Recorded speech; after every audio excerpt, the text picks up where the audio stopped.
ஒருவேளை இந்தியா கோவப்பட்டு பக்கத்துல இருக்க எல்லா நாட்டையும் போட்டு பொளக்க ஆரம்பிச்சுட்டா என்ன ஆகும்? முதல்ல மங்களகரமா ஸ்ரீலங்கால இருந்து ஆரம்பிக்கலாம். சின்ன நாடுங்கிறதுனால ஈஸியா பிடிச்சிரலாம். அடுத்து நம்ம எதிரி பாகிஸ்தான கொஞ்சம் கொஞ்சமா அடிச்சு உள்ள போக ஆரம்பிப்போம். ஆனா மாப்பிள, சும்மா இல்லாம ஆப்கானிஸ்தானையும் கூட சேர்த்துக்கிட்டு இந்தியா மேல அணுகுண்ட போடுவான்.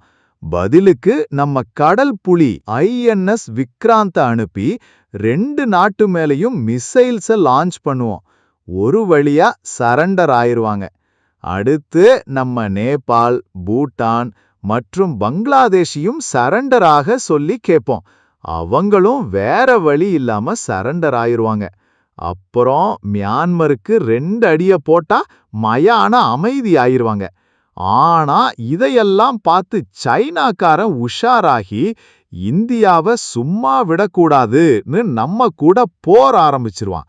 நம்ம என்னதான் டஃப் கொடுத்தாலும் சைனா நம்மளை விட அட்வான்ஸ்டா இருக்கிறதுனால வேற வழி இல்லாம சரண்டர் ஆக வேண்டியதுதான். இத்துடன் விளையாட்டுச் செய்திகள் முடிவடைகின்றன.